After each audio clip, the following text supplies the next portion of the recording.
तो आइए अब हम क्लास 12th केमिस्ट्री सब्जेक्ट पहला चैप्टर सॉलिड स्टेट की बात करेंगे। इस चैप्टर में सबसे पहले आपको सॉलिड्स की डेफिनेशन क्लियर होनी चाहिए। सॉलिड्स की डेफिनेशन आप लोअर क्लासेस से पढ़ते आए हैं। सॉलिड के बारे में कहा जाता है which possess definite shape and definite volume, उसे सॉलिड कहा जाता है। लेकिन अब आप इसमें और बेटर डेफिनेशन याद करेंगे कि सॉलिड एक ऐसा सब्सटेंस है which possess melting point higher than room temperature. एक ऐसी चीज जिसका मेल्टिंग पॉइंट रूम टेम्परेचर से ज्यादा है, उस चीज को सॉलिड कहा जाता है। आप इस डेफिनेशन को लर्न करेंगे। देखिए, इस वक्त हम जो तैयारी करवाएंगे ये सिर्फ क्लास 12 की ही नहीं, जेई एग्जामिनेशन और नीट एग्जामिनेशन को ध्यान में रख के भी करवाई जाएगी और इजी स्टेप्स में इसको समझना है और डेली आपने तैयारी करने की कोशिश करनी है। तो जिसका मेल्टिंग पॉइंट रूम टेम्परेचर से ज्यादा हो। लिक्विड किसे कहते हैं? जिसका मेल्टिंग पॉइंट रूम टेम्परेचर से कम हो और बॉइलिंग पॉइंट रूम टेम्परेचर से ज्यादा हो। और गैस उसे कहते हैं जिसका मेल्टिंग पॉइंट बॉइलिंग पॉइंट दोनों ही रूम टेम्परेचर से कम हो। तो ध्यान रखिएगा, सॉलिड हमारे पास दो तरह के होते हैं, टाइप्स ऑफ सॉलिड। फर्स्ट है which is called as a crystalline solid.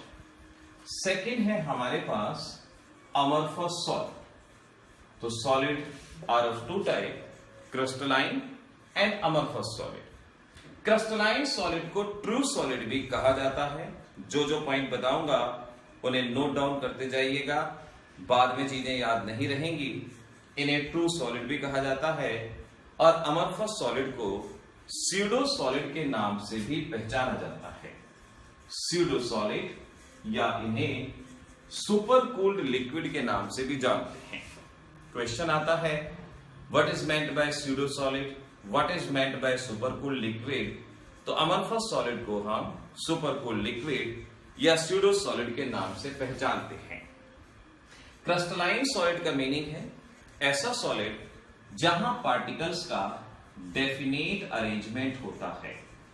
जहां पार्टिकल्स एक पर्टिकुलर पैटर्न में अरेंज होते हैं, डेफिनेट पैटर्न में अरेंज होते हैं, इन्हें क्रिस्टलाइन सॉलिड कहा जाता है।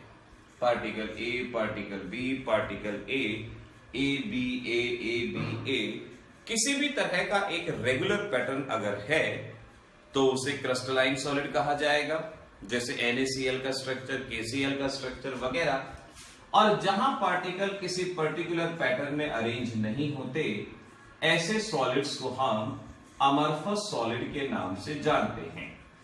अगर पार्टिकल किसी भी पैटर्न में अरेंज है, इरेगुलरली अरेंज है, अमorphous सॉलिड कहा जाएगा। जैसे कहीं ईंट का ढेर आपने देखा हो, जब ईंट को एक ढंग से लगाया जाए, दीवार में बनाया जाए, एक पर्टिकुलर पैटर्न होता है। पहले दो ईंट रखते हैं, उसके ऊपर ईंट रखते हैं और इस तरह से एक पैटर्न को बनाया जाता है। क्रिस्टलाइन सॉलिड का एग्जांपल होगा। और एक बार आपने क्या किया, बहुत सारी ईंटें ली और उन्हें एक जगह फेंक दिया बिना किसी पैटर्न के, बिना किसी अरेंजमेंट के। तो इस तरह के अरेंजमेंट को हम अमorphous सॉलिड के नाम से पहचानेंगे। अमorphous सॉलिड में एग्जांपल याद रखेंगे, जितने भी प्लास्टिक्स हैं, प्लास्टिक हो सकते हैं, पॉलीमर हो सकता है, ग्लास हो सकता है, ये सभी के सभी अमorphous सॉलिड के एग्जांपल हैं।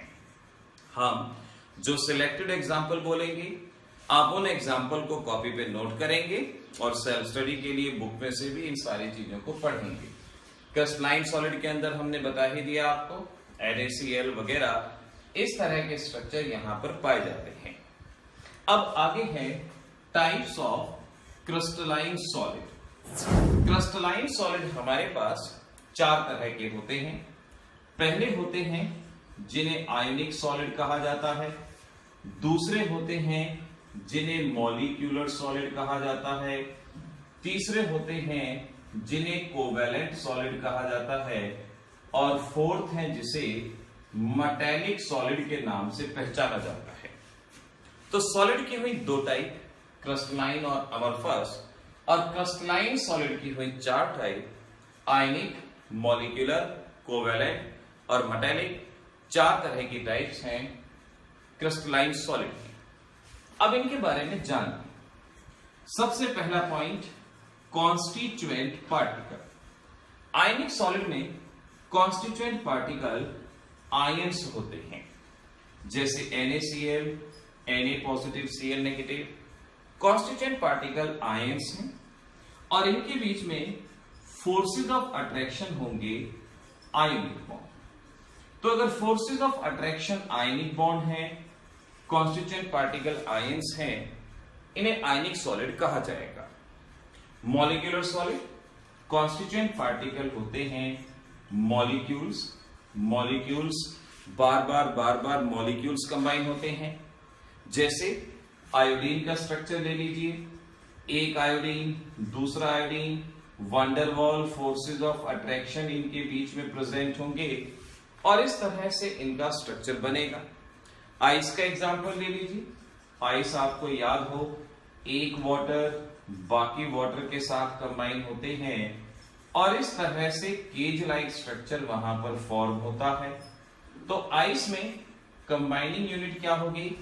एक वाटर दूसरा वाटर तीसरा वाटर। तो मॉलिक्यूलर हैं, मॉलिक्यूल्स हैं जो आपस में कंबाइन हो रहे हैं, इसीलिए इन्हें मॉलिक्यूलर सॉलिड कहा जाएगा।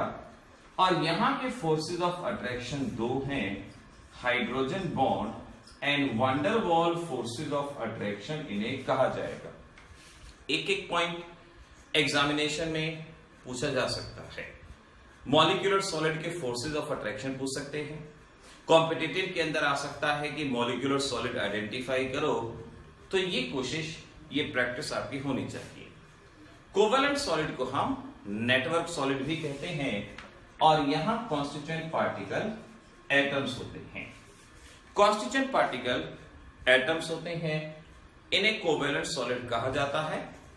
अब जैसे फॉर एग्जांपल आप डायमंड का एग्जांपल ले लो, एक कार्बन 4 कार्बन एटम से कनेक्ट होता है, तो डायमंड में वो चीज जो बार बार रिपीट हुई वो क्या है? Carbon atom. एक कार्बन दूसरा कार्बन तीसरा कार्बन, लगातार कार्बन एटम रिपीट होते हैं, तो कॉन्स्टिट्यूएंट यूनिट हो गई एटम। और जहां भी कॉन्स्टिट्यूएंट यूनिट एटम है उन्हें हम कोवेलेंट सॉलिड कहेंगे। फोर्सेस ऑफ अट्रैक्शन हो गए कोवेलेंट बॉन्ड, ये हम कह सकते हैं। तो इस तरीके से आयनिक solid, molecular solid, covalent solid, differences, example, forces of attraction clearly हम यहां समझ रहे हैं। मेटेलिक सॉलिड, मेटेलिक सॉलिड वो होंगे जो मेटल्स के अंदर होते हैं। जितने भी मेटल आपके पास हैं, इनके कॉन्स्टिट्यूएंट पार्टिकल होते हैं इलेक्ट्रॉन्स एंड कर्नल्स।